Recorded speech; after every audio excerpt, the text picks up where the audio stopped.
going on, guys? Welcome to Valhalla Strength Brisbane, home to some of the strongest people in Australia. I'm going to give you guys a walkthrough and show you guys what we do.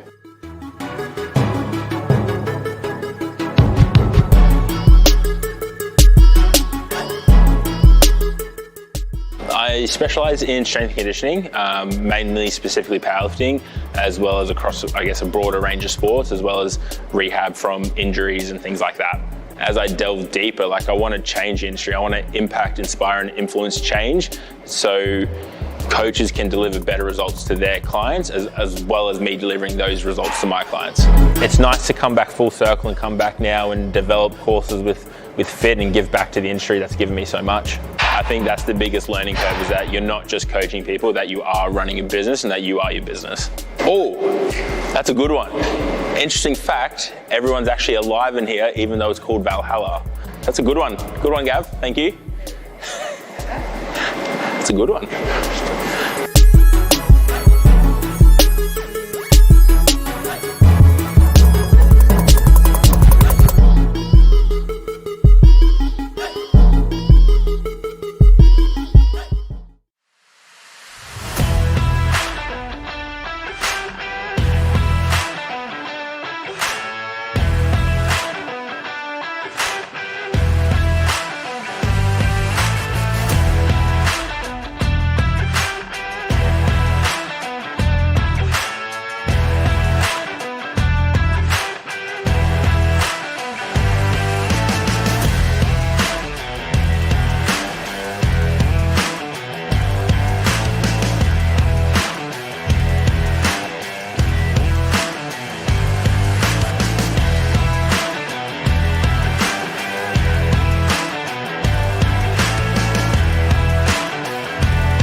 Lionhouse is an established accounting firm specialising in supporting small and medium businesses. There's a lot of personal trainers out there without that intimate knowledge of what they can deduct in terms of business expenses. I was lucky enough to spend approximately 3 to 4 years as a personal trainer, which has really motivated me to get back into the fitness industry, and it's quite satisfying to create a product that takes me back to my roots. We are not a generic tax accountant where you're paying too much and you're not getting enough. We will add real world value to your business to help it succeed and not to hinder it.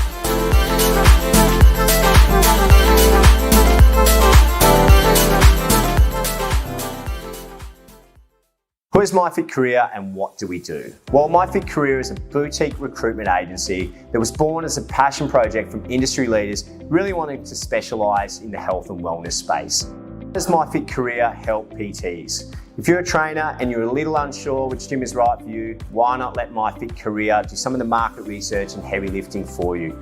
Our team of experts will guide you through the entire process, and we'll even provide ongoing mentoring and support to give you the best chance of success on any platform. Services are not just limited to assisting personal trainers. If you're a gym owner and you're struggling to find staff, or perhaps you're wanting to provide additional support to your current team of trainers, MyFitCareer have a service and solution to suit your needs. So if you're a trainer, why should you choose MyFitCareer? Well, not only will we ensure we find you the right opportunity, also provide you with the proven systems and formulas for success moving forward. We'll also give you the peace of mind knowing that any contract carries our quality assurance guarantee, meaning no unethical clauses or excessive financial obligations. So why not get in contact with us today to find out how we can help?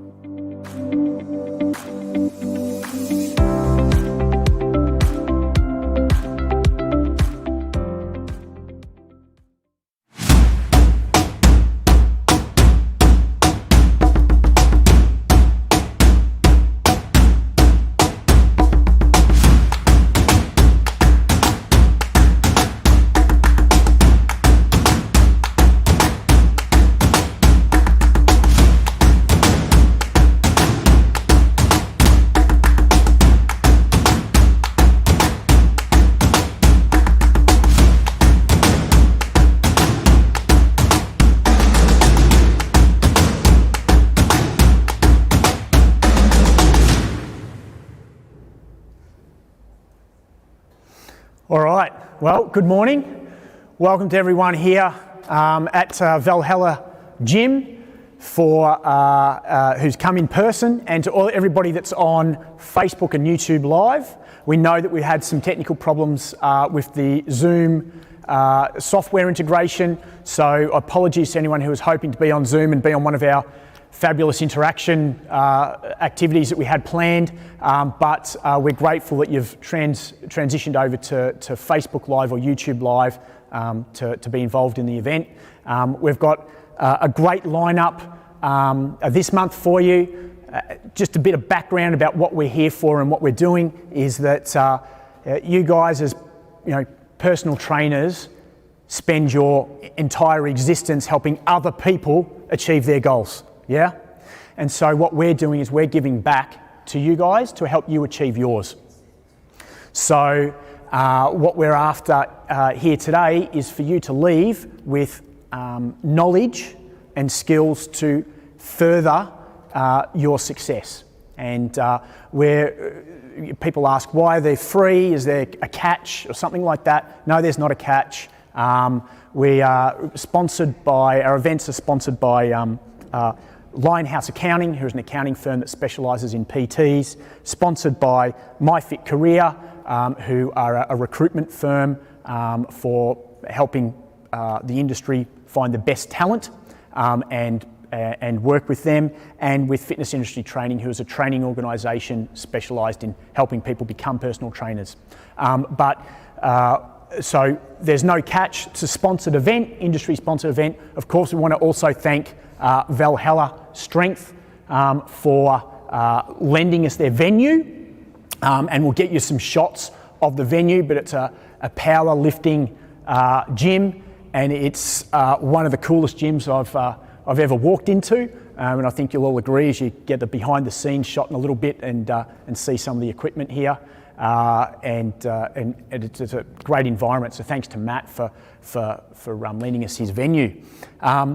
Also, another big thank you before we get started too much is for Fitness Industry Training, because all of this live streaming equipment and there's tens and tens of thousands of equipment around me that has allowed us to deliver this to not just a small group of people in person. With all COVID restrictions and so forth, can be limiting, but we wanted people. Last month we had people tuning in from Western Australia to Tasmania, even though this event's being held in Virginia and Brisbane at the moment. So we hope that this can, again, our goal is to give back to the industry and help personal trainers, whether you're in Brisbane or whether you're in Western Australia or Tasmania. So we look forward to you getting involved online. And for you guys that are in the audience, we've got microphones overhead, so we'll capture what you say. No, I'm only joking, but we'll be able to capture your questions properly. We had feedback from last month, so we ran, this is the third month we've run this. We ran this month 4 weeks earlier, and then 4 weeks before that we ran a pilot, which wasn't published much, just to see and garner interest and how it would be received. But one of the feedback that we got from last time is that the people online couldn't hear the audience's questions or audience participation. You're not going to be successful in this industry, and you need to have those.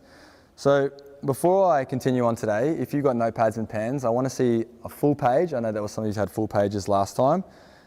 I want to ask you this question. Does your brand match your target market? Just think about that for a second. And if you've got a piece of paper and you're taking notes, write down yes or no at the top. So if you think you've got a personal brand, does that match your target market?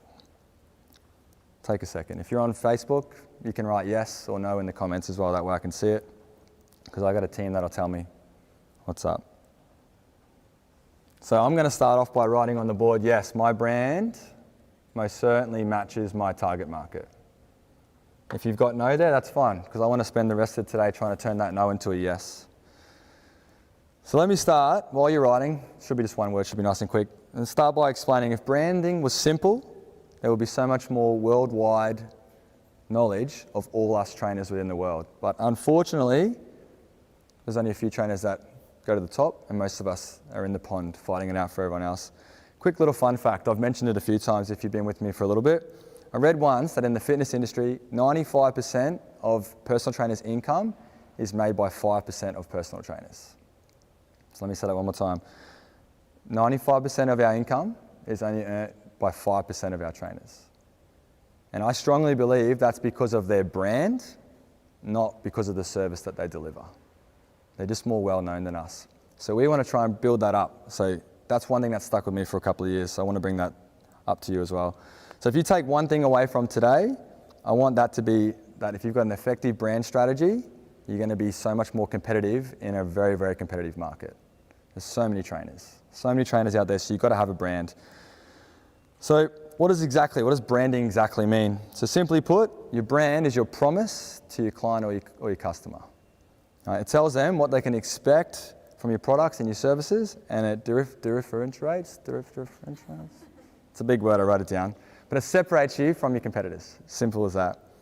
Now your brand, write this one down for me. Your brand basically it's who you are.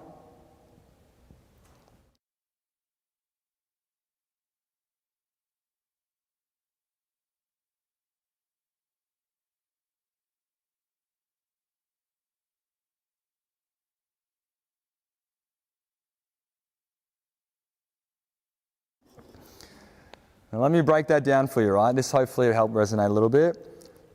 You can write yes or no in your books. Are you an innovative trainer? Cool supersets, fun challenges, weird exercises. Are you that trainer? Or are you the experienced one, the reliable one? That's someone who knows how your systems work, you stick to it, you're always on time for your sessions, you never take sick days, you're never away. When it comes to costing, are you a high cost, high quality trainer? Or are you a low cost, high value trainer? I want you to, people in the room, put your hand up if you think you're a high cost, high quality trainer. Yeah, and if your hand's up, if you want to keep it up, are you a low cost, high value trainer? Yeah, cool. Because the big thing is you can't be both. You've got to pick one or the other. All right, and you most certainly can't be a trainer for absolutely everybody. You've got to pick one. And I'll talk about target markets in a second. For me, I'm a high cost, high quality. And don't get me wrong, there was a stage where I was a low cost, high value, but you had to find what your niche is to separate that out. You've got to pick, right? You've got to choose one. And who you are should definitely be based, on some extent, on your target market. You've got to let that dictate you just a little bit. So the foundation of your brand can be a few things. Number one, it can be your logo. A lot of logos around here, hey? That's good, I love it. Number two, it can be your website or your social media accounts. Or number three, it can be a program that you're well known for, like a 30-day booty program or a 12-week transformation program. That can be your brand, right? But they all should integrate with one thing, and that's what past, current, future clients know you at. That's your brand, right? They should know. Yep, there's a 30-day booty program. They know that's not me. They know that, I'm Chris Nelson, peak-to-peak performance. That's how they know. That's who I am. So you've got to be consistent. You've got to have a branding strategy. And the bigger your branding strategy, the more consistent you are, the more you can charge for your product, the more your clients will come to you rather than going to somebody else. You need to keep that present. But a cool example, I'm going to use Coca-Cola. Does anyone drink soft drink? No? Yeah? It can be diet soft drink. It doesn't matter. I'm not going to dub on you. If you had 2 cans there, you had a can of Coke or a can of no-name cola, 9 times out of 10, which one are you going to choose? Yeah, I'm going to choose Coca-Cola, right? And the reason why I'm going to choose that is because it's got a powerful brand presence. You know it's reliable. You know it's always going to taste good. It's been around for years. Who cares if it's $2 more? You're going to buy it because it's got that brand presence compared to that Coca-Cola. Compared to that plain cola. Just to relate a little bit, I want to use a celebrity trainer or a high-profile trainer. I love Steve Cook. Does everyone know who Steve Cook is? Raise your hand if you know who Steve Cook is. Yeah? Do you know what he offers? He offers a really good-looking man, I'll tell you that for free. But, you know, he's affiliated with Gymshark, one of the largest gym apparel companies in the world. He's the biggest loser trainer in America. He's signed with the supplement company called ON. I think he just finished up with them. And he's got a brand called Fitness Culture. He sells 12-week transformation plans. He's got his own gym. But what do you think he does different to us? Because I don't think he does anything different to what we all do. I think he just has a bigger brand and a larger target market that he can reach to. And everything he puts on social media or out, there's a strategy behind it and target markets and different aspects that he wants to do. So I don't think that there's a difference between us and what he does. I just think he just has that target market and he's got more reach. Would you all agree on that? And he competes. Yeah, and he competes, all right? But that's relevant to his target market, right? So there's all structure. So what we need to do personally is we need to generate that emotional connection to our brand or to us personally as the consumer looks at us. So you've got to have that relationship with us. Another cool example is Nike. Do you say Nike or Nike? It's Nike. Yeah. And they tell you how they want you to say their brand, Nike. They say it. This is how you say it. For example, Nike associates its products with athletes, all right, and hoping that customers will transfer their emotional attachment from that athlete to their product. They're not necessarily selling the shoe, they're selling the athlete, and then the shoe comes with the athlete. You want to run fast? You go buy the Nikes that Kathy Freeman wore in the Olympics. Kathy Freeman, that shows my age, doesn't it? Yeah. Does everyone know who Kathy Freeman is? Come on. Yeah, good. But you went to your school. There you go. That's a name drop right there. Yeah. If I asked her, would she know that you went? No. But I went to school with Adam Store as well. Oh, there you go. Double drop. All right. So you got to think, how can you align your brand to something that people use on a regular basis? We're in a strength gym, right? If I create some, don't use straps. Special block of chalk or straps that can align to this gym, that's going to bring them in here too. Like, where can I get them? I've got to come to the gym to buy them. I'm not just going to go to Rebel Sport and buy the Celsius ones that are there. You know what I mean? So defining your brand is like a little journey on your business, right? It can be tough. Sometimes it can be scary, but you've got to take the time to do that. If you haven't got a brand, it makes everything twice as hard. I got asked 4 questions once by a business coach, and I reevaluate these every single 6 months, right? And I want you to do this with me right now. So first question is, what is your mission statement as your business? What is it? You need to have one. If you haven't got one, can I do that? Yes. What is your mission statement? You're going to take a minute to write them down, okay? Mission statement. If you've got it, write it down. If you don't, it's all good. Number 2 is, what are the benefits and features of your products or services? So what are the benefits? How is it going to help somebody?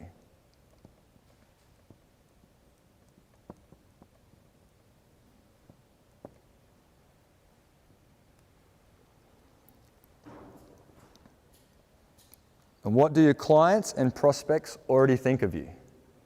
So when someone thinks of Chris Nelson or someone thinks of the gym that you're at, what do they think about straight away?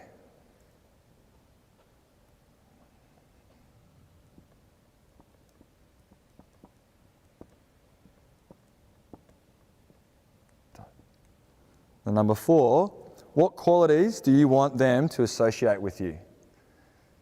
So as I was talking about the trainer that you could be, are you that innovative trainer that's creating new exercises? Are you that trainer that they know if they choose you, are you always going to be on time? If you say you've got programs that you can do a week turnaround, are they going to get that program in a week? So what qualities do they want to associate with you? Are you fun? Are you a trainer that's going to kick their butt because they never followed their nutrition and then you're the trainer that makes them do that? So what I want you to do is I want you to take about 2 minutes. I just want you to write down, and if you're on Facebook, what I want you to do is I want you to maybe put some in the comments for me, because that way I can see if you're on. And then Cash, you can tell me if anyone writes on the Facebook comments. But take a second and just write down. If you've got a mission statement, awesome. If you don't, remember, that's your promise, or that's your mission. What are you going to do? What are you going to do each and every single day? And what benefits do people get from you if they choose you to be their trainer? If you've got products, what products do you want your clients to use? What do they already think of you? Hopefully, people think of me as the fun trainer that gets results, it's always on time, puts my clients first all the time. Hopefully, I think that about me. And what qualities do they associate with you? So while you write that down, I'm just going to say one thing. You need to do your research. You need to learn the needs, habits, and desires of your current clients and your prospective clients. And don't rely on what you think they want. You should know what they think, because you're targeting those people. I'm probably never going to target a strength client because it's the first time I've been in a strength gym.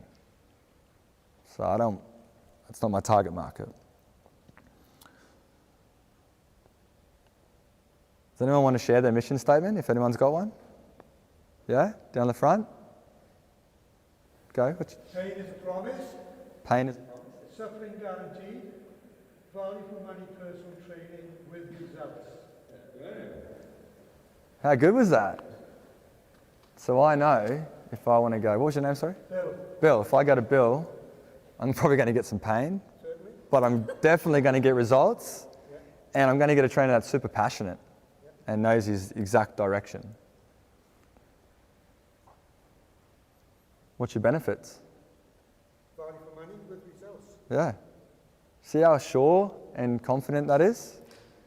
So if there was 5 trainers in a room and you asked every single trainer what you want from them, and I'm like, oh, yeah, I'll get you results, and you like training hard? Yeah, there'll be some pain. Or you talk to Bill, who do you think you're going to go with?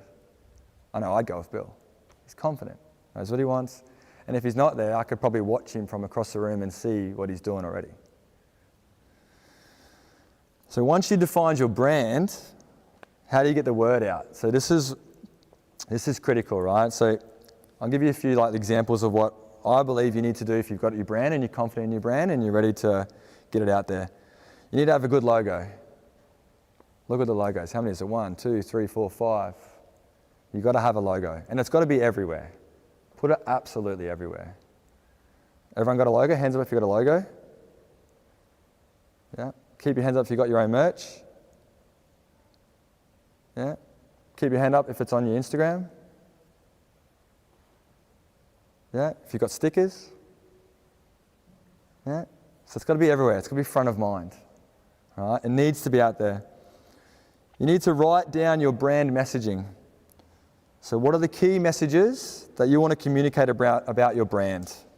All right. Every client should be aware of your brand attributes. For me, my brand attribute is I can take my clients and help them achieve what they thought they couldn't have achieved 6 months ago. That's my brand attribute. And if you've got a little branch off that, it means they're going to feel confident, they're going to feel successful, they're going to get what they paid for, and they're going to have fun doing it. You need to communicate that with them each and every single day. Right? You have to integrate your brand. So your branding it spans to every aspect of your business. Right? You've got to integrate it. It's how you answer your phones. It's what you put on social media.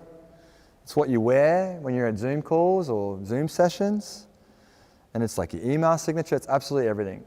So you have to integrate it regularly. You have to know where those emails are coming from. When you're on a Zoom call, even if you're in your pajamas downstairs, you've got that nice shirt on top, whether it's got your logo on it or not, but you're always presenting yourself.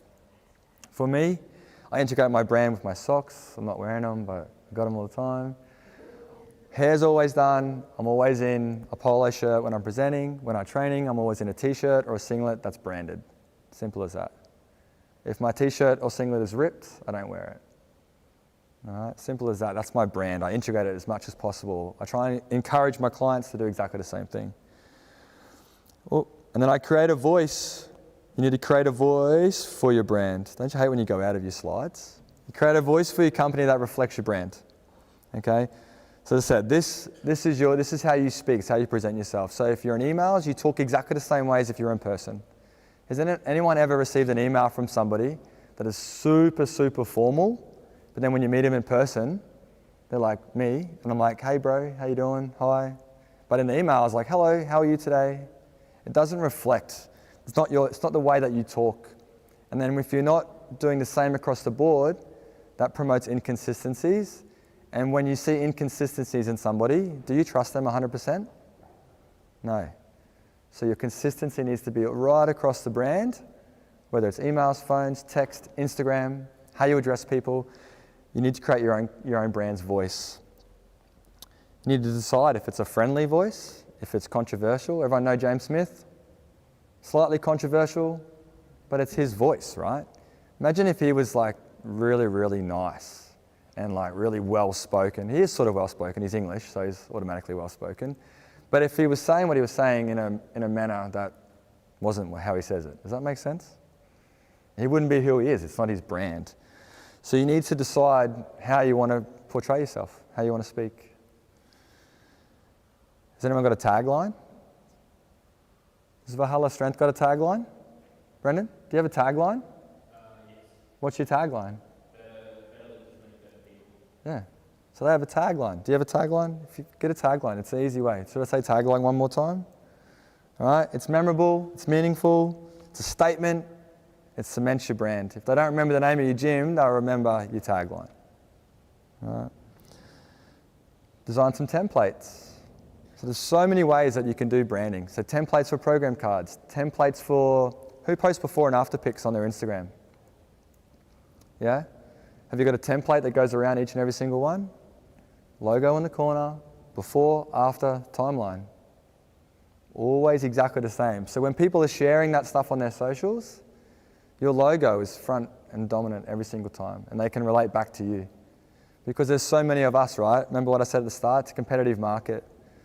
So I could probably scroll through my Instagram and Facebook every day, and I'll probably see about 30 or 40 transformations. And if there's no logo on there, you don't know where they come from. So you've got to make sure that your templates are there. And that way, you know it's always the same. If you've got a workout video, your logo's in the bottom, watermark down there. So it's always exactly the same. And you need to be true to your brand as well. So clients won't return to you, refer you to clients if you don't deliver on your brand promise. So if you promise results and you don't get them results, do you think that they're going to refer someone to you? Probably not. All right? They look at all your past stuff. So you need to be true to your promise. If you promise 48-hour turnover in programs, like if you sit down in your initial consultation and you're like, yeah, I'll get programming out to you tomorrow, and you don't do it, do you think that's going to spread like wildfire? So remember, I don't know if you've been with me a couple of seminars ago, I spoke about over-promise, under-deliver. So just be like, yeah, I'll take me about a week to get it to you, and if you get it to them in 2 days, how impressed do you think they're going to be? But they know that if it takes a week to get it done, then that's fine because you told them it's going to take a week. So you've got to stick true to your promises. And the last thing is you definitely got to be consistent. All right, so this tip's all about all the above, what I just spoke about. And if you can't do this, your attempts to establish your brand's going to fail. So just quickly to run back over those, you've got to have a logo. If you haven't got a logo, you've got a signature. All right, it has to be something that they can define of you. You need to write down your brand messaging wherever you can. You've got to integrate your brand where possible. You've got to create a voice for your brand. Get yourself a tagline. Fun fact, even though it's called Valhalla, people are alive here. That's your new tagline, right? You need to design templates that people can use. You've got to be true to your brand, and you've got to be consistent. That's the biggest thing. Anyone overloaded with information yet? Does everyone feel confident if I go back to my top question and I asked you, does your brand match your target market? Has anyone's answer changed yet? From yes to no or no to yes? Yeah? No? Yes? Hopefully that resonated a little bit. So moving forward to target market. So think of everything I just spoke about, the overload I just gave you. Target market is my baby, right? This is where my business thrives because I'm not afraid to niche down. Hands up if you've heard of the terminology niche down. Yeah? Has anyone niched down in the last 12 months? Yeah? Brendan has. So niching down is a term that got sort of brought into our industry probably in the last 2 to 3 years, like really prominent.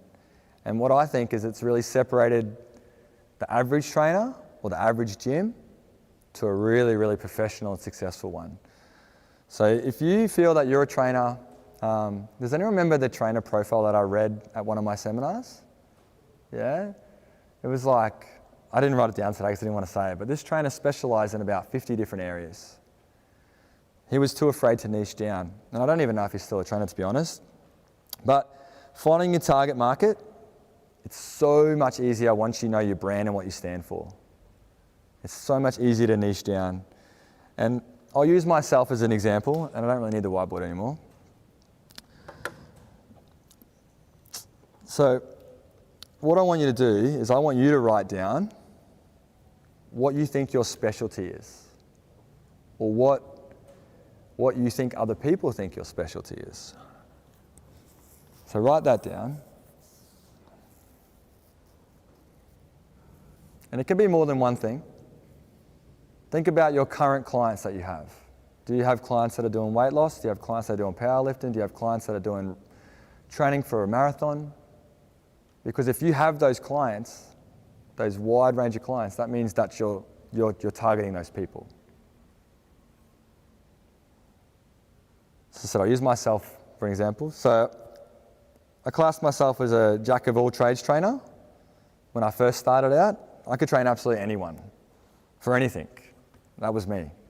I had about 50 clients and I was trying to organise a fun run, and I'd only get 2 clients to turn up to the fun run because only those 2 clients really focused on running. And then I tried to do a mums and bubs class and I got like 4. And I'm like, what am I doing wrong? The fact was I had 50 different clients with about 10 different target markets.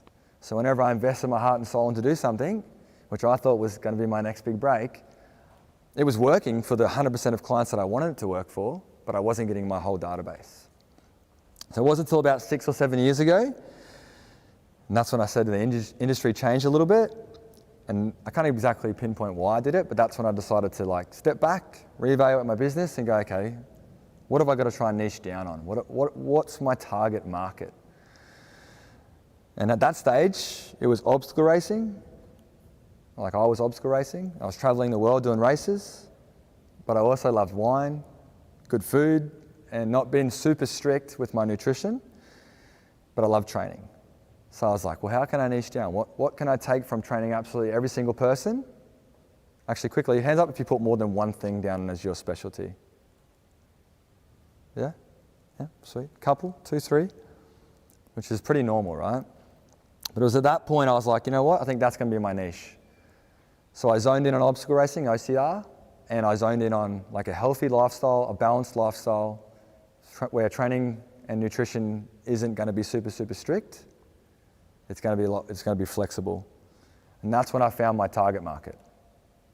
2 components, athletes and not athletes. No, and people who wanted to be flexible. All right. One component was serious trainers, as I said, and the other was people who wanted to have more fun and have more flexibility about their lifestyle, which just included training and a guideline to eat. So as I said, think about who your target market is currently, and then I want you to implement everything that I talk about right now. So moving forward to the present, I no longer train anyone in OCR because I stopped doing that back in 2017. So that's not my target market anymore. My market is purely and solely people who want to change their lifestyle and do it with a little bit of structure in their training, but flexibility in their nutrition. That's my target market. Think back to high cost, high quality versus low cost, high value. Think back to what you are.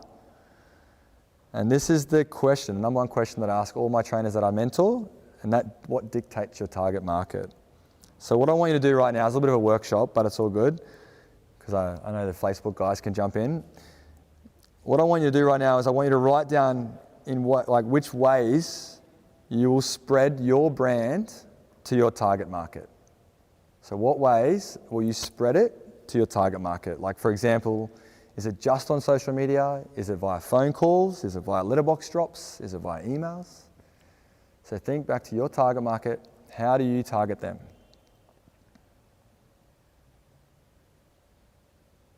For me, my clientele, my clients aren't going to respond too well to Instagram. A lot of my clients love emails. They love a Facebook group, because my clientele is a little bit more high cost, high quality, which sort of takes out the under 25 demographic, because I'm in that next bracket. So they love, email speaks their language. They can get back to me whenever they want. Facebook groups, because let's face it, when you're over 30, you're probably on Facebook more than you are Instagram, even though it's changing a little bit. So that's how I speak to them. Is anyone in the room, is your target market elder adults? Bob? Yeah, Bob, elder adults. How do you target? How do you spread your brand to those people?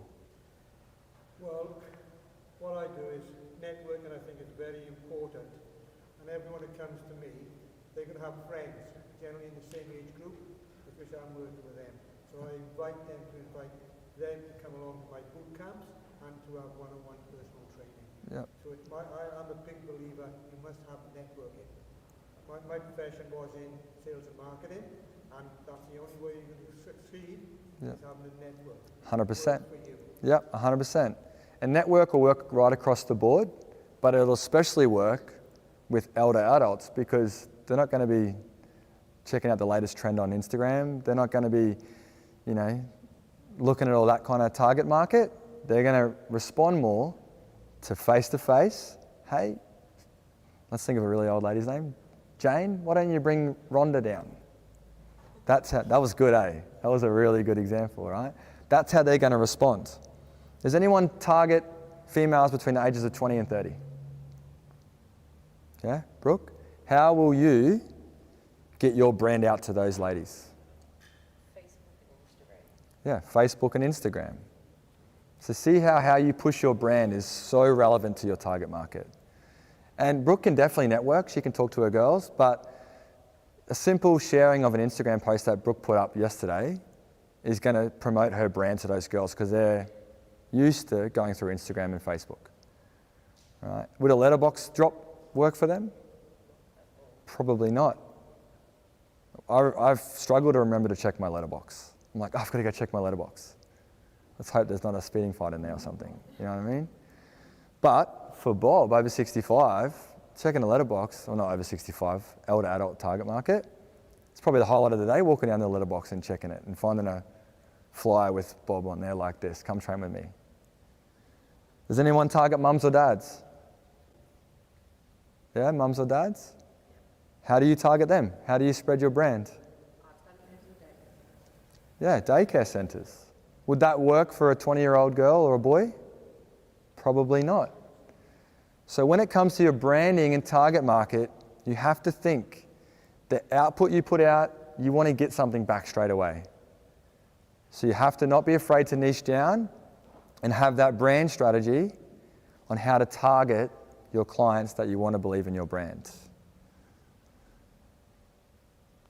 Does everyone, what's the one takeaway I just spoke about in regards to targeting? How do you, with your brand, did everyone take away at least one thing?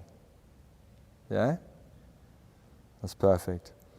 So I didn't want to dive too deeply into target market, as my main goal today was all about branding, because that's everything, guys. You've got to have a brand. Brand presence is first and foremost. You need to develop your brand, because with no brand, no one knows who you are as a trainer. Okay? I want to go backwards one step before I just open the floor for some questions, because I've done pretty well today. I'm going to give myself a little pat on the back.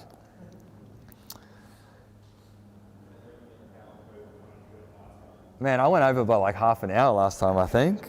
Yeah. Okay. With confidence, team, with confidence. I want you to put your hand up, and if you're on Facebook, I want you to just hit the thumbs up. Put your hand up if as a brand, you now can define who you are as a brand. Put your hand up if you're closer now than you were at the start, if your hand's not up. There we go, that's better. I wanted the whole room to put your hands up. That was a bit of a backfire. Second thing is put your hand up if you know who you want to be as a brand. So if you haven't quite figured it out, you know you've got to take the necessary steps to get to where you want to be. Hand up. Yeah, that's better. All right. And if you could take a walk around your gym or walk online with your clients, are you confident that they know who you are now as a trainer or will know in the next 7 days? Yeah, perfect. And the last thing I wanted to do before I open the floor for some quick questions is in my last seminar, obviously, we spoke about some cool ways to implement and get new clients. I did want to highlight. So we got 4 clients since last seminar. That was Chris. Chris is at Jets. Which Jets we had again? Kalanga Jets? Ooh, nah. Yeah. What did you do differently that you weren't already doing to get those 4 clients in just 4 weeks? I suppose I concentrate more on the face-to-face and connecting with building rapport initially with someone walking in the door. I spend that time, that unpaid time, really trying to, adapt and empathise with what the client's feeling and what their goals are. Some of them don't know what their goals are, and we just spend a lot of time working out where they want to be or how they're going to get started. I have a lot of ladies that are really quite afraid to go do free weights, and all they're doing is cardio. So because they're too scared, there's too many barriers to go and jump on the floor with all the big fellas and lift some real weights. So it's about bringing down the barrier walls, and so I spend my time having a good long chat face to face. Yeah. And just adapting to their level of confidence. Yeah, Chris was talking about a lady the other night, spent 40 minutes talking to her.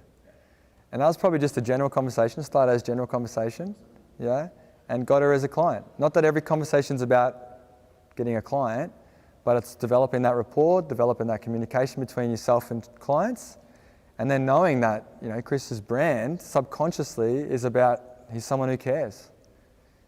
All right, they know that, what was the lady's name? Her name is Wendy. Wendy? Wendy knows that if she tells her friend to go speak to Chris, she knows that she's going to get a good conversation from someone who cares. And then the plus side is now, hey, Chris can actually train me. So that's amazing. I love that. That's so good. And that just comes from talking to somebody.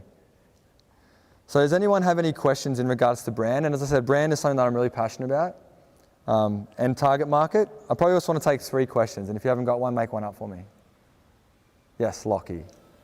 Mate, mission and vision statements, sometimes that can be pretty overwhelming when you're starting out in business. Have you got any tips on how to maybe start thinking about that if you're not sure? Yeah, 100%. So yeah, I totally agree. Mission statements and vision statements can be totally overwhelming.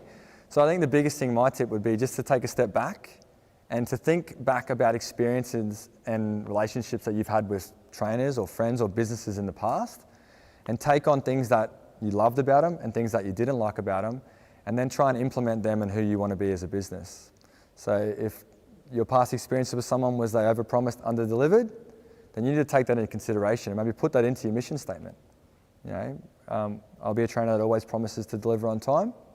Simple as that. And then adapt from that. Does that answer your question? Yeah, perfect. Second question? Come on, I wanted 3. I just wanted 3. Big man, I can't remember your name. Ty. Yeah, you got a question for me, man? I'm putting you on the spot. You said you were going to ask one. No, I'm just joking. It's all right. Well, that pretty much wraps up my section. As I said, knuckle down your brand, find out your target market, don't be afraid to niche down, and if you need help, obviously after this, just come have a chat with me. But I'm super excited for what Brendan's got planned. I think he's going to get Warwick out here doing deadlifts and that kind of stuff. He's got his deadlift and socks on, so we should be pretty good.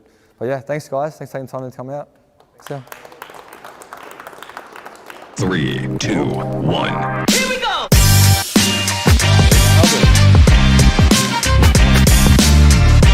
Oh man, I tried. That was the goal.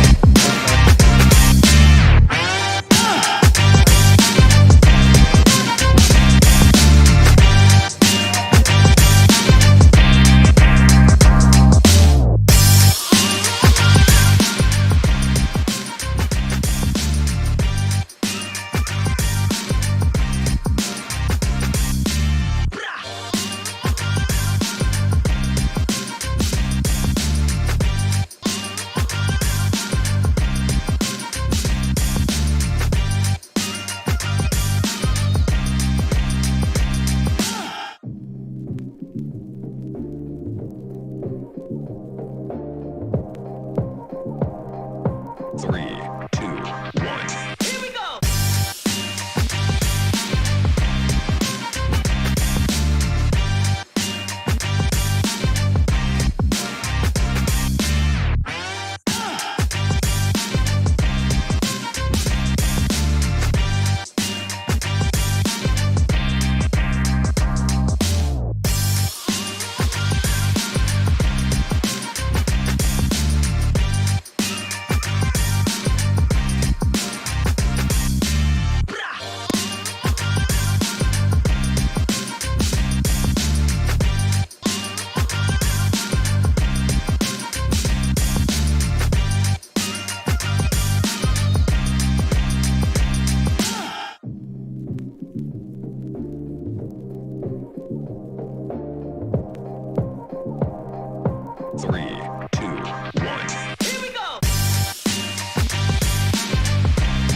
What's going on, guys? Welcome to Valhalla Strength Brisbane, home to some of the strongest people in Australia. I'm going to give you guys a walkthrough and show you guys what we do.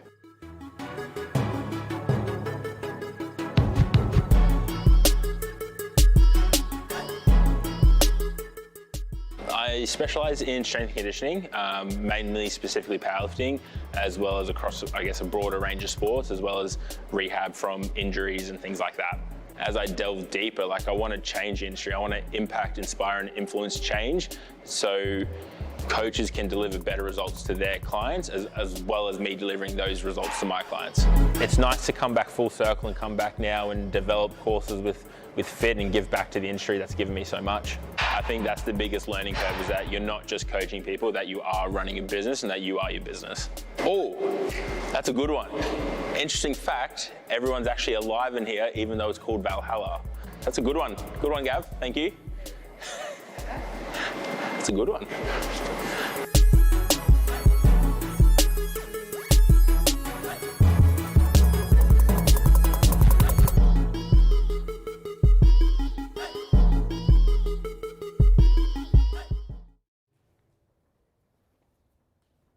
Oh, we're good. We're live. Welcome back if you're joining us on Facebook Live or via YouTube. And big thank you to everyone here today for coming along. Big thank you to, again, Warwick for inviting me to speak, and obviously Valhalla Strength for hosting this event. What an intro, by the way. I thought that guy was pretty good looking. Could do with a bigger beard, but hey, had to shave it. I was like, you know what? It's probably time to not look like a homeless person. So today I'm going to talk about the biomechanics of the big three. Quick background on myself. I've been a coach, a PT for 11 years now, specifically in powerlifting, strength and conditioning for about the last 6 or 7 years. Been lucky enough to travel all over Australia with it, and then COVID happened, so we couldn't travel overseas. But my mission is to deliver results, not just to my clients, but other coaches, and share what I've learned over the last 11 years. So first things first, I actually don't want you guys to take notes. I know how hard it is, and you can sometimes get lost in, yeah, see, put the book straight down, good man. But it's hard to stay involved in the presentation and take notes at the same time. If you guys want the slides, if you're on Facebook Live or YouTube, my Instagram's all on the PowerPoint, send me a message and I'll just flick you through the slides, guys. I want it to be interactive and I want you guys to get the most value out of today. They've given me only 45 minutes. I'm hoping I can condense everything into 45 minutes. First and foremost, I want to know what you guys want to get out of today. Knowing a little bit about my background, what do you want to see, what do you want to learn? If you guys are on Facebook, please jump in the comments. Let me know what you want to know about. Deadlifts. Anything specifically around it? Just maybe some variations. Yep. Maybe key things for when you're starting out. Yeah, 100%. Yep. Anything else? Sorry? Technique play. Yep, we're going to talk about that very soon. It's a good one. Yes. Increasing neural drive. I like this. We're actually going to talk about it today. Also, can we just do you mind just standing up and joining me up here? Look at this shirt. Worship Coffee. It is the best shirt I've seen today and probably will see. Thank you very much. What was your name again? Jesse. Shout out to Jesse. Give him a round of applause. I've had about 6 shots today, so I feel like the kid in Talladega Nights that's like, I'm hyped up on Mountain Dew. That's me right now. All right, next slide for me. Sweet, so before we get into anything and a bit more technical, I wanted to define a few things and a few terms you're going to hear me say a lot, just to give a bit of context around everything we are going through. First one is mobility. I'm going to give you the dictionary definition and then a definition around strength and conditioning. The ability to move or be moved freely and easily. Follow that with basically seeking, it's an active freedom of movement. So me being able to do this is mobility. I have the mobility in the shoulder joint to do that whole movement. Flexibility is the quality of bending without breaking, and it's passive movement, so without any actual freedom of movement, okay? Does everybody understand that difference? So basically, mobility equals active movement, whereas flexibility is passive movement. Stability, the state of being stable. That's the dictionary definition, but doesn't give us much context when talking strength and conditioning. In strength and conditioning world, we have different force vectors coming from different angles. If we have a weight on our back, there's an external load. If we're holding a band out from the side, we have a force vector coming in from the side. So stability is the ability to resist force, and that's how I like to think about it. Strength, the quality or state of being physically strong. In my world, it's the ability to exert force. And to quote a good friend of mine, it's to be an immovable object and an unstoppable force. And that's what we want to try and create. No matter what the discipline, whether it be powerlifting, strongman, bodybuilding, marathon running, there's a certain element of strength that is required to do all those types of things. Lastly, conditioning, the process of training or accustoming a person to behave in a certain way or to accept certain circumstances. Plain and simply, conditioning to the sport that is required. Next slide for me, please. So that's just a few definitions I wanted to go through, and now I want to hear from you guys. Technique. Is there such a thing as perfect technique? And guys, if you're on Facebook or YouTube, please jump in the comments and answer this question. Yes or no, is there such thing as perfect technique? No? Why? Yep, yes.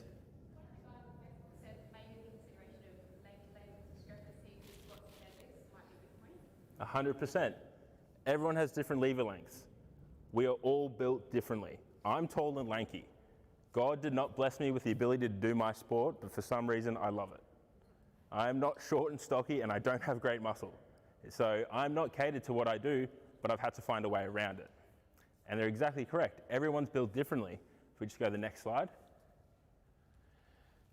There's a few things that cater towards technique, or what we've got to think about when we're looking at someone's technique. Firstly, their anatomical structure, so how they're physically built, their skeletal system, their musculature, all those types of things. The environment they grew up in, the environment they work in, everything like that plays a role when assessing a person.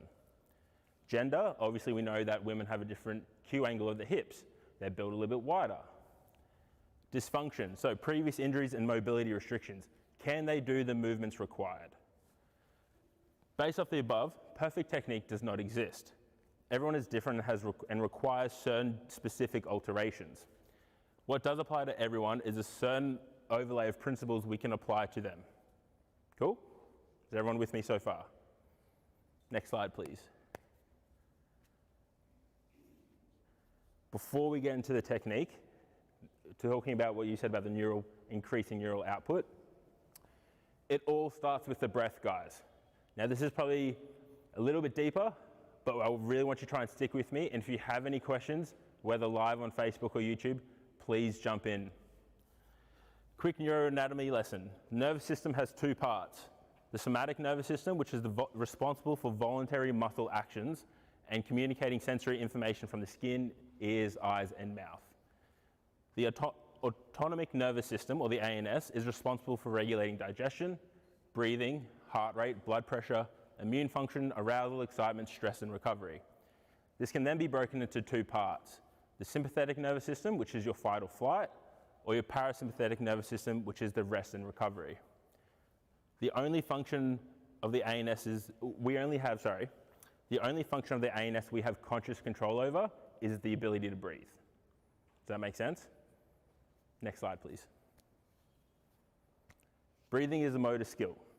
Inhalation into the lungs expands the rib cage and forces the diaphragm to descend and push the abdominals down, forcing the pelvic floor to create space for those organs in our gut. Everyone following? Cool. When you exhale, the opposite must occur. The pelvic floor pushes the guts back up toward the chest as the diaphragm ascends and the rib cage contracts. Throughout the whole process, the abs, and all of them, the internal obliques, the external obliques, the transverse abdominis, and the rectus abdominis, must kick in to stop our guts from spilling out forward. Does that make sense? So that's actually created a wall around us for everything to hold in tight. That means that belly breathing is dysfunctional and often associated with a weak core. So if you're telling your clients when they're squatting or deadlifting to take a big breath into their belly and expand that, they've already lost the battle. There is no stability there for them to perform the movement. Does that make sense? Because breathing, funnily enough, and this is something I come across all the time, air goes in your lungs, not your belly. Does that make sense? Seems simple enough, but it gets very confusing. Next slide, please. Why does this matter? Anyone tell me?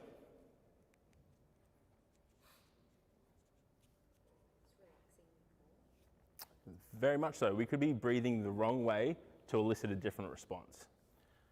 Breathing is kind of important, go figure, and your body will find a way to breathe no matter what. The muscles of respiration, the muscles of the ability that give us the ability to breathe, are your diaphragm, your intercostals, which sit between the ribs, the pelvic floor, and the abdominals. If we have poor breathing mechanics, the muscles of respiration will take over to perform those just basic breathing. And they are the adductors, glutes, pectorals, traps, rhomboids, and your neck muscles. This is probably why we always end up with tight muscles and why stretching isn't the answer. Does this make sense? Is this landing with you guys? How many times do you hear it as trainers, oh, my hips are really tight, and our answer is to go stretch it. It's very common, and we can't be faulted for thinking that way. If something's tight and contracted, yeah, let's stretch it out. But unfortunately, that's not the reason. Of all the hip flexors, the most common one is your psoas, which runs from the pelvis up through to the L5 on your back and then connects to the diaphragm. Anytime someone comes to me and say, my hips are tight, the first thing we do, and 9 times out of 10 it clears it, is just get them to breathe properly. Make sense? Cool. Next slide, please. Geez, no, that was back one. There we go. We pumped through that so quick. We're gonna have heaps of time. This is great. I could talk about this for hours, so please, at any time, jump in and ask questions. Today we are gonna go over squatting, and depending on time limits, we will hopefully get through the other two as well. Squatting, as we said before, there is no such thing as perfect technique, rather key principles that must be applied to create a foundation of movement. The first one is upper back tension. So when I talk about the upper back, I'm talking specifically about the shoulder blades and the muscles around it to retract and depress. Does that make sense to everyone? Brooke, can I just grab you up here for me? Everyone give Brooke a clap. So So I'm going to get you to face this way. So retraction of the shoulder blades looks like, so we're going to pull them together, and then we're going to pull them down towards the hip. That's all I really needed you for, sorry. Thank you. Thinking about it now, I could have probably done it myself, but yeah, well, Brooke's got a better back than me. She's stronger than me. The shoulder blades are a tricky joint. They have a very different form of movement, and they can work in different planes of motion. As we showed with Brooke, they can retract and depress, but they're also used to protract the shoulder, which is bring forward, and then elevate. And we get stuck. How many clients do you see every day stuck in this, either over a desk, and complain about lower back pain? 9 times out of 10, they just don't have enough retraction and depression in the shoulder blades due to a poor thoracic. And we're going to delve deep into that as we go through a basic squat technique. So first thing we need to create when squatting is upper back tension by bringing those shoulder blades together and retracting. For all the bodybuilders out there and bro trainers, just think about doing a behind the neck lat pull down. That tension you create is going to set the solid foundation. Next thing is the core. Inhale the biggest breath possible and flex and contract your abdominal wall and lats. Does that make sense? So if I get everyone to sit up nice and tall in their chair for me right now, if you're on the Facebook Live or YouTube, please play along at home. I feel like I'm running a game show. I want everyone to fill up their rib cage with the biggest breath possible. And now breathe out. Right, this time we're going to fill up the rib cage with the biggest air and breath possible, and then contract our abs or flex our abs and our lats down. All right, so 3, 2, 1, big breath in, and then flex. Do you feel that tension in the core? That's an effective brace. You've just built tension and stability. The deep core muscles work differently to every other muscle. If I was to stand up here and flex, and I won't because I'm not that jacked at the moment, they expand. My biceps I can flex and they expand. Your deep core muscles contract around your lumbar portion of your spine, which is that bottom portion here, which we need stable. A loose lumbar is not a good time. But they contract around the lumbar spine to provide stability and protection, and then allow force transfer from the ground up. Does that make sense? Simple physics, anything we push against provides a force back. So when we're squatting down and we're driving through the floor up, there is force coming through our body. It will not get to the bar if our core is not on. Does that make sense? If I'm going too fast, please just tell me to shut up. How proud of you I didn't swear then. Yeah. I was like, whew. All my friends messaged me this morning, he's like, just good luck, don't swear. And I was like, I don't know if I can do that. All right, so can anyone tell me why, when we're creating a brace, why I say also flex the lats? Exactly. Contrary to belief that when you're doing a lat pull down, you're not just training the muscle itself, but you're actually training its function. If I got Brooke to stand up again, I'm so sorry, I should have had a skeleton here ready. Face that way again. The lats connect and insert 5 points in our body. 1 on the inside of our chest here, and there are 4 points along the spine, 1 in the bottom, and then on the outside of the hip.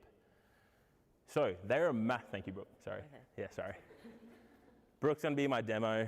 She's gonna come up, and if you're watching the Facebook Live, thank you very much. The lats connect into the hip, so when we are either in a squat or a deadlift, especially that deadlift position here, the lats act as a secondary hip stabilizer. Does this make sense? Everything I'm going to talk to you about the big 3 today, what you'll discover is they're not just a one body or lower body or upper body movement. To create efficient movement, we're going to have to utilize and train function of the movement rather than just the muscle. Does that make sense? Cool. So yes, when we're squatting, we're using our lats. By pulling them down, we're going to create more hip stability. And the last one, hip tension. Power in a squat comes from the hips and is generated from our leg muscles. What that pretty much means, and if you were to cue a client, what the cue you would use is to turn the quads away. You may have heard screw your heels into the ground. Have you heard that one before? Trying to root the ground, like root your heels into the ground. Unfortunately, that creates torque at the ankle, but that doesn't reach our hips. We're creating torque from the wrong position. We're going to create a lot of torque at the ankle, then it's going to put pressure on our knee. The knee doesn't want to turn out. We've got to remember the knee is a hinge joint. It just does this. It doesn't do what our hip does, which is that. Shouldn't have worn chinos. There's just not much freedom in them. Shitty mobility. Anyways, so when we're squatting, we want to create that torque, that tension at the hip. So when I'm here, and I've got to actually work, can you pass me that broomstick behind you? I'm too weak to use a real barbell. I thought that was funny, guys. Jeez. Tough crowd. So if I got a bar on my back, now I've got it here, and I'm going to pull it into myself. I'm going to use the bar and pull down as if I'm doing a behind the neck lat pull down. And what you'll notice is that I create a pretty much self-made shelf on my back between my traps and rear delt. That first and foremost is one of the hardest things to understand and wrap your head around.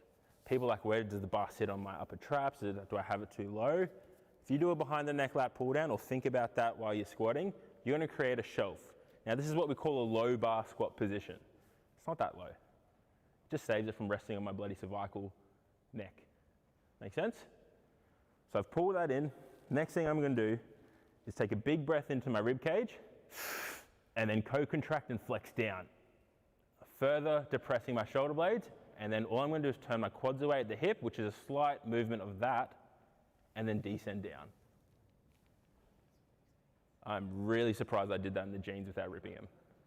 Shout out to my pants for stretching that much. Does that make sense, everyone? So when we're squatting, we've got to think about that function, that functionality. We're not just training our legs. We're not just training our quads. Okay, there's so much more to it, and that's a very brief overview. I could talk about squatting for 6 hours. Brooke and Ann probably have heard the most of it, and they're like, shut up now.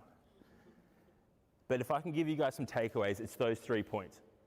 Train function, not just the muscle. Does that make sense? Cool. And the last thing is, the most important thing here is to hold these positions and cues as we descend and rise out of the squat. So as I'm coming down in the squat, I've got my upper back on, I've got my core on, I've got my hips on, coming down, and I'm coming back up exactly the same way. Does that make sense? Sweet. Next slide, which I have no idea what it is. Common mistakes. I wrote this late, like Wednesday night, because work's like, I needed Wednesday. I was like, oh, damn. So I have no idea what's coming next. We're going to go through some squatting common mistakes and what you'll come across in the gym when people are squatting. First one is butt wink. So what that looks like is, if we get a great angle of this, we're literally just highlighting my booty. It's coming down. I'm doing it for the camera mostly, but hopefully this will increase my Instagram following too. As we come down, it's that posterior tilt of the pelvis, and then it just buckles. So I'll do it side on for everyone can see. If you're watching live stream, I apologize. From here, coming down, and then we just drop into it. So it's that lumbar spine and that posterior tilt of the pelvis, exposing all the load that's on our back onto the lumbar spine. Does this make sense? So if we have, in my world, 300 plus kilos on our back, that's 300 kilos of direct force plus the descending force coming down straight onto the lumbar spine. I don't know if you've ever done a back injury, but that's not a good thing. So what we've got to look at is, firstly, is it dangerous? Yes. Sorry? 100%. If it's a one-off, if you're doing a set of 10, you get 1 rep of butt wink, it's not too bad. You're like, okay, let's re-cue and let's move on. That should be minimized. It's not so much the one-off butt winks we're worried about. It's the continual butt winks. It's the 1,000th butt wink that occurs and puts load through the spine at 60 kilos, degrades the discs in our spine, slips out, boom, you're out for 6 months because you can't move properly. Does that make sense? So we've got to understand that it's a posterior tilt of the pelvis in the moment of full flexion in the squat, which is that deep end position here that I can actually achieve today. If we can see it and there is load going through the lumbar spine, we need to address it. Easiest way to address it is effective stacking of the rib cage and a better brace. So what I mean by stacking the rib cage and brace is going back to those 3 principles. making sure our upper back is locked in, making sure our diaphragm, our rib cage expands, and we are braced effectively. Once we turn those hips on, what you'll notice is if I don't create hip tension, I'm just going to expand my rib cage and brace, but my lumbar and my pelvis, is already tilted forward. I'm not stacked. What I need to do is create that flexion, and the role of the abs is to pull the pelvis into that neutral position. So if I flex the abs, I can't not flex my abs and bring my butt forward. Does that make sense? So it's, and straight away, I should achieve a better position in the whole of the squat. And then lastly, over cue the lats. You should be always over cueing the lats. As I said before, and what was your name, sorry? Dean. Dean pointed out, they connect to the hips as well. They are so important. They're one of the biggest muscles in the body. Overutilize them. Use them as much as we can. Is everyone cool with butt wink? Any questions around that? Sweet. Yes? Would someone who's leaning forward more create more of a butt wink because their rib cage is Leaning forward is a little bit different. So if they're leaning forward, because so the question was, if someone's leaning forward, will they create more of a butt wink? Yes and no. So if I'm leaning forward here, actually no, I'll use my barbell. If I come here, so what she's talking about, what was your name again, sorry? Sonia, my apologies. What Sonia's talking about is here, as we come down, the client is just leaning forward. And probably looks something like that in the hole. So what you'll see is a little bit of overextension through the lumbar, with not necessarily a butt wink. So that butt wink is the full flexion and the posterior tilt of the pelvis in the bottom. Your client probably won't be able to achieve depth if they're coming too far forward. Yes, it does come back to stacking the core a bit more, but also back to the first point of retraction and depression of the shoulder blades. So if we think about that, squatting, most people associate with quad or the front of us. There is a massive posterior engagement, what's the word I'm looking for? Component. I got there in the end. This is my first day, guys. So there's a massive posterior engagement aspect to squatting, and that starts with the shoulder blades, being able to retract and depress. So couple that with something like a weak core, and yeah, you're gonna get someone who wants to lean forward because that's where their advantage is. They've probably got a really strong back and can get out of it using their back and traps rather than setting in a nice position, stacking that position, and then coming up. So my advice would be regress it right back, implement some really simple isolative posterior engagement drills, something like a straight leg, single leg hip extension, get their hamstrings firing. Any work you can do in terms of like a one arm row to retract the shoulder blades more. Simply put, it's gonna help pull them back upright. The more posterior engagement we have in a squat, and think, when I squat and I break at the hips and knees simultaneously, the hamstrings and glutes have to work to stabilize the hip. If they aren't firing or they aren't working efficiently, that's not gonna happen. Obviously the glutes play a massive role in the next aspect of what we'll go through, so I'll explain it a bit more then. Does that make sense? Does that answer your question? If you have any more questions about it, jump up afterwards at the end and Brooke and myself can talk you through it a bit more. Cool. Let's find out what the next slide is in a second. Now, there we go, no worries. Knee cave. Okay, so does everybody understand what I talk about when I talk about knee cave? Sweet, so as we descend down, for those playing at home as well, we're coming down and what we'll see is that knee fall in, right? First thing you need to identify and have an understanding of is the baseline structure of the lifter in front of you, or the person in front of you. You need to understand the direction. If I'm looking at my structure, from the hips, my femurs come straight down, and then my tibias come out that little bit, okay? Brooke, jump up. Another clap for Brooke. I love that you guys keep clapping. If we look, and I'm going to jump into the crowd, sorry, I'm ruining the camera shots, I know. If we look at Brooke, and we're going to pick on Brooke, is that Hips are a little bit wider, obviously being female, and then the angle of the femur comes in. So she's got a wider Q angle at the pelvis, which means her greater trochanter of the femur. So if this is my femur bone, that's the femur, that's the greater trochanter, sits in the pelvis, it's angled out more. Okay, so she's comes in, and then her tibias go out. Yep, of course we can. So wider hip, the angle of the femur comes in, and then the tibia goes out from the knee.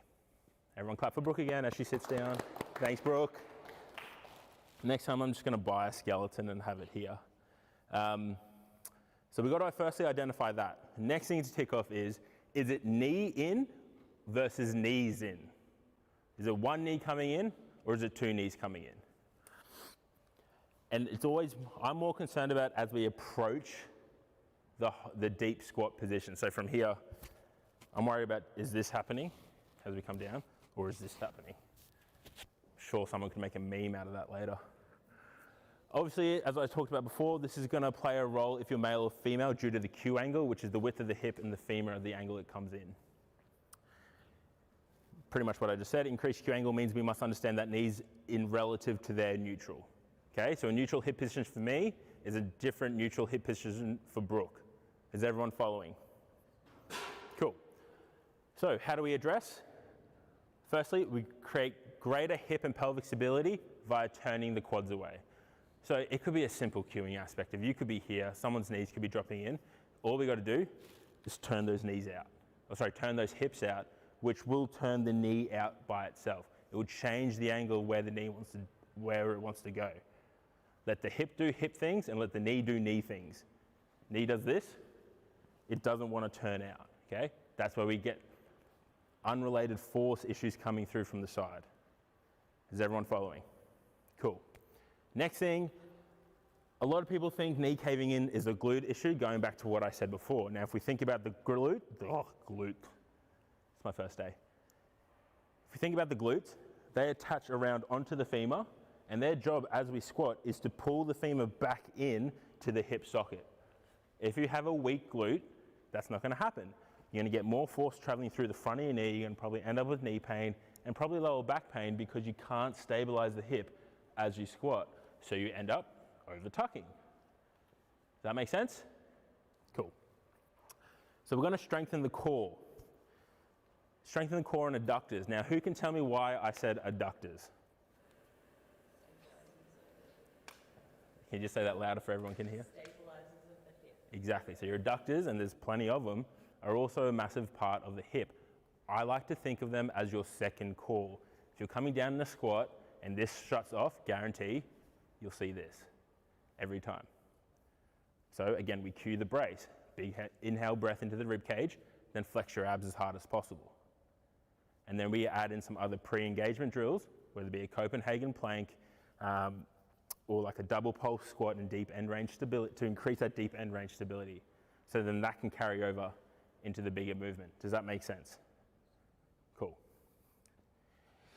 And then we can also train this via strength training, reduce the load, improve awareness, pausing at the bottom of the squat, or slow down the descent. So some sort of tempo training. Any questions about that?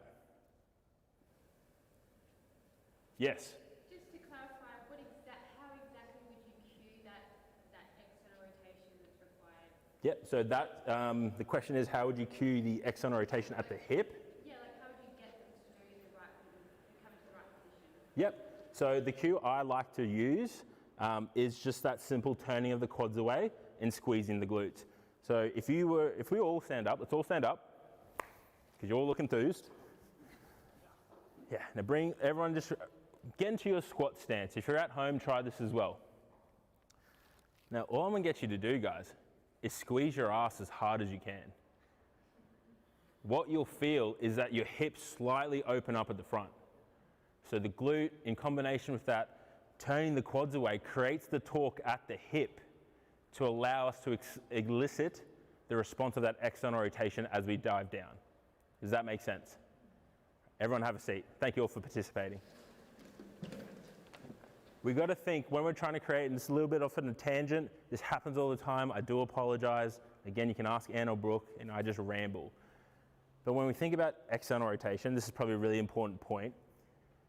If we cue too much external rotation without the required internal rotation of the adductor strength to combat it, we'll also get a pretty shitty looking squat, okay? There's a constant battle in the hip socket of the muscles that require external rotation and internal rotation to create stability, okay? We can't go to one end without going to the other end. Does that make sense? So if there is a deficiency in any single range of motion, any rotation, you're going to end up with a shitty looking squat. Okay? So just think about that. As we're descending down, there is an internal battle in that hip socket of my glutes trying to take over and my adductors trying to take over. And that's what creates stability. Does that make sense? Cool. I think I covered that. Yep. Next slide, please. Hip shift. This is probably one of my most fun ones to address. So a hip shift is a particular bias towards the knee/hip on one side, which just looks like this. That actually hurt me, so that's why we don't hip shift. Why does it occur? It could just simply occur because your feet are uneven. I was working with a client this morning who's squat, and I'm like, they're shifting. What? They don't usually shift. And you probably can't see it on the camera, but their foot was turned out like at a right angle here, and it was basically straight here. If you try and squat like that, you're going to bias one hip straight away. What's the problem with that though? Exactly. As Lockie said, we load that one side too much. We create muscular imbalance. So if you do see a hip shift, firstly look at the feet. Are their toes in alignment? Are their heels in alignment? Does that make sense? Cool. Ankle mobility. One more restricted than other. That could be a previous injury issue. So what I'm talking about with ankle, and again, you probably can't see it on the camera, unfortunately. Actually, we might be able to get on that shot. Sweet. Is the inability for that dorsiflexion to occur at the ankle and allow that knee to travel over the toes. How many of you have heard that it like grinds my gears? Like, don't let the knees travel like over the toes. It's like, have you ever tried to walk upstairs without doing that? Like literally try and walk upstairs without letting your knee travel over your toes. You look like this. You're like, it just doesn't happen because it's not basic function. Making sense? So when we're squatting, we come down, we need those knees to travel over the toes. Everyone following? Cool. Another reason for hip shift that I've clearly forgotten to put up there is going back to what I said before, is the lack of a posterior engagement in the posterior chain. So you could be dominant through one hamstring, the other one not do a thing, and it just pulls you to one side. Has anyone seen a squat where it just looks like this? Like, and it's like just forcing that hip back. They're trying to like deadlift their squat. Let's implement some drills around posterior engagement through single leg hip lifts, glute bridges, and see the change. The point I really want you guys to walk away with today is that though strength training seems quite intricate, it's also very simple. Once you understand different movement patterns, once you understand how the body works, once you understand that we need to create torque and tension at certain joints, it's very simple to implement. The other thing I want you to know is this is just not for a powerlifter. All right? When I talk to PTs, I don't look at you like a personal trainer. I expect you to be a strength and conditioning coach because you're trying to instill strength, a certain strength to whatever that discipline is, and then condition them for that sport. It's like, I laugh about it, please don't judge me, but it's like the PT or coach who tries to replicate game-based skills in the gym. Doesn't make sense, okay? The weight room is to get strong. The weight room is to get conditioned to the sport. Skills is left out on the paddock, all right? If I see one more PT trying to replicate a rugby pass with a medicine ball, I'm gonna run into a brick wall. It just doesn't make sense. Lockie understands because he used to play quite high grade football. Little shout out to Lockie. But you got to understand, let's do gym things in the gym. Let's do weight room things in the weight room. We're all strength and conditioning coaches. Yes? With the hip shift post-injury client, is their hip shifting to their leg that's been strong or not? would you just train them at the lighter weight, or would you train each leg separately? What's the injury? Like say an ankle break or a leg break. Okay, cool. So there's a few things to address there. Number one is, do they have the mobility at the joint? Ankle breaks, unfortunately, things are going to get tight. If they're in a moon boot, there's going to be a lot of restriction. So first point is to try and let's improve function at that joint. So let's all just pretend there's a wall in front of me. This is my wall. Simple thing for an ankle break, and to get that dorsiflexion back in the ankle, is all we're going to do is try and get our knees over the toe. They might only be able to do that. Keeping the hips square, I'm going to back it off, do it again. Try and push that a little bit further. From there, then we can start introducing isolative before we move into compound. So everyone knows the difference between isolation movements and compound movements, right? Yeah, sweet, cool. We'll introduce some isolative engagement drills, something like a single leg hip extension, which is literally just laying down on the floor with one leg up on a bench, raising the hip up with straight leg, just to build some engagement and strength back in the hamstring. Then I'll probably look at the hips, the glutes, and go, okay, cool, well, what's happening there? Are they able to stay strong and stable? And then you can kind of base off that. But the thing, I guess to answer your question, and I hope this is helping because I do just ramble, is start isolative and small and build into compound, okay? And especially when coming back from injury, you can't just expect someone just to do a B-stance RDL with the foot up on the wall. It's like, no, they don't have the strength in the hamstring to do it. So they got to build it slowly through isolative movements. Does that make sense?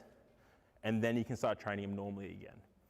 If it's a lower body injury, train their upper body the same. Okay? Any questions around that? Nope. How are we doing for time? I didn't check. About. Oh, cool. I'll open up the floor to, I know Lockie wanted to get to deadlifts. Maybe next time, unfortunately, I do like to ramble. So we'll open up the floor to questions, whether via Facebook, YouTube, or in the audience. Shoot them away, whether it be around training, injury, rehab, fun stuff. Any client stories you want to share? No questions? It is, man. Like, I think, or is it we just did a good job of explaining everything? We'll go with that. It'll boost my ego a little bit. Yes? I've got a client that I managed to help with their squats, so help bring their legs into play. But when we go into the deadlift, he's got a strong back. We've done that in isolation. We've done the legs, they're strong in isolation. You can smash the squat. But when it comes to the deadlift, when we go towards the max, it's just that transition from lower to upper. Yeah. It seems that like he responds well to building of the hips, but is there different aspects that... Can you show me what his deadlift looks like if I was to give you that? Is it something like from here and then... No, so when we get more near maximal, like his deadlift form is like 95% spot on, but like he can accelerate out, then he slows down, and then it becomes all back. Like, right, so there's a disengagement of the posterior chain in that transition period. It's a bit of a lag. Yeah, so if you've done all the isolative movement and you've built all the posterior hip strength stuff we've talked about before, what I would introduce is some deficit work. So does everyone understand what I mean by deficit deadlift, where you're standing on plates or mats? Increase the range of motion, because that's going to require deep hip and range stability. Okay, so he's going to get more accustomed to using this from the floor, so hopefully it stays on through the top. And then you can do some top-down work with like some pre-engagement wise with a band. So get a band on, attach it to like a squat rack or something, pull it in so his lats are loaded, and then get him to hinge back with it. Okay?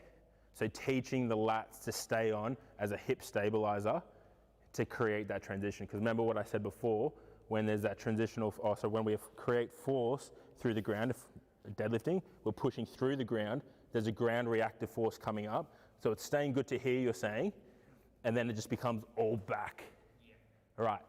Quick tip about deadlift. I know we're running a little bit over. A deadlift should be slower off the floor and fast at lockout. Okay, so when we're in a deadlift position, and I've locked everything on, it should be a little bit tougher off the floor and then a quick lockout. If we've built the right positions, if we've built the right technique and we've built the force and tension into the hips, it should be a struggle off the floor, but they'll never miss that lockout. Does that make sense? So something switching off from there, address the lats, address the core, address the brace. It sounds like you've crossed all the T's in terms of posterior engagement. Just dot your I's with the core stuff. You're welcome. That was a really good analogy, I thought, as well. Just want to say. Yeah, thank you. Any other questions, any client queries? I'm literally here all day. See, another funny one. Thanks for the laugh, guys.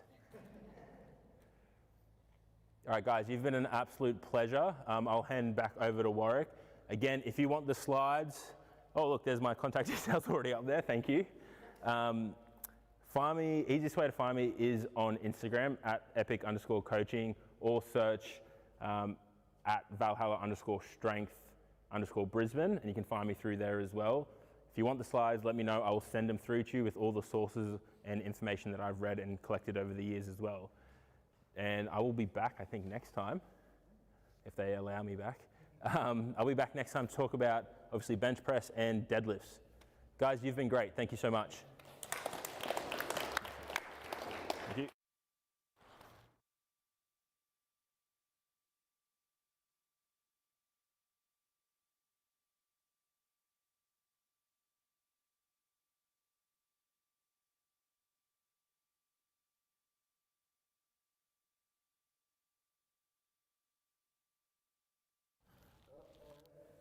Got to track quick lesson in technology.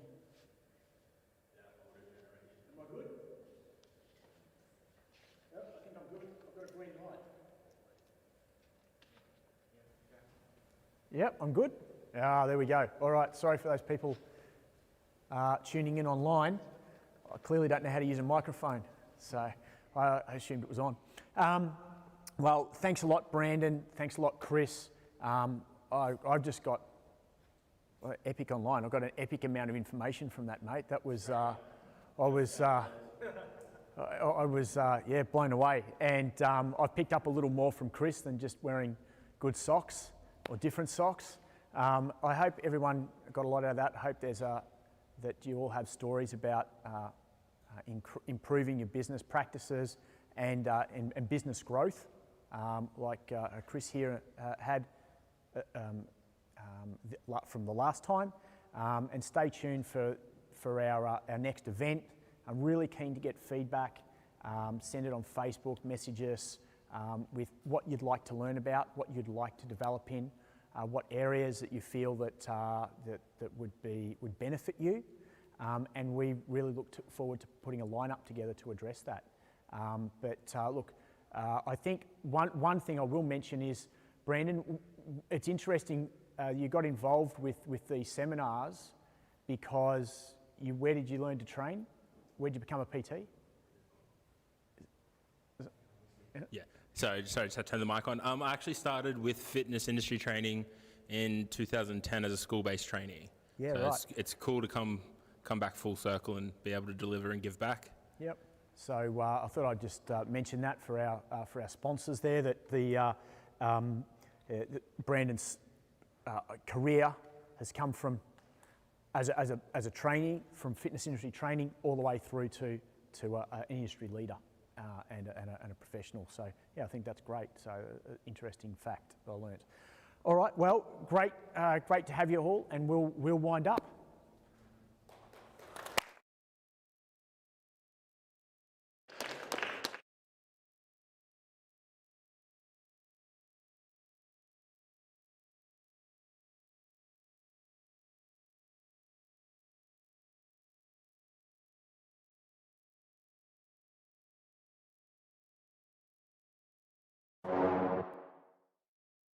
Who is MyFitCareer and what do we do? Well, MyFitCareer is a boutique recruitment agency that was born as a passion project from industry leaders really wanting to specialise in the health and wellness space. How does MyFitCareer help PTs? If you're a trainer and you're a little unsure which gym is right for you, why not let MyFitCareer do some of the market research and heavy lifting for you? Our team of experts will guide you through the entire process, and we'll even provide ongoing mentoring and support to give you the best chance of success on any platform. Services are not just limited to assisting personal trainers. If you're a gym owner and you're struggling to find staff, or perhaps you're wanting to provide additional support to your current team of trainers, MyFitCareer have a service and solution to suit your needs. So if you're a trainer, why should you choose MyFitCareer? Well, not only will we ensure we find you the right opportunity, also provide you with the proven systems and formulas for success moving forward. We'll also give you the peace of mind knowing that any contract carries our quality assurance guarantee, meaning no unethical clauses or excessive financial obligations. So why not get in contact with us today to find out how we can help.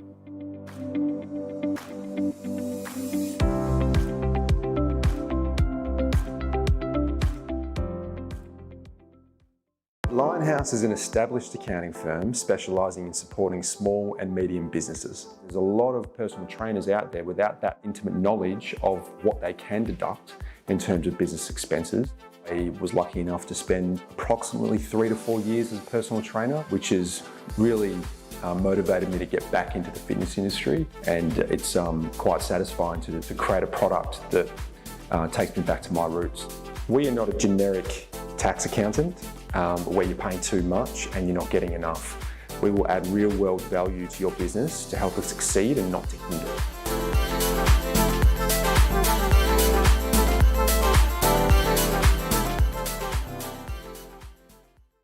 Hi everyone, Chris Nelson here, personal trainer from Anytime Fitness Kamana. Today, I'm going to take you around, show around my crib, aka my gym. So come on in, let's go. Got to make sure you scan. So only Anytime Fitness members allowed.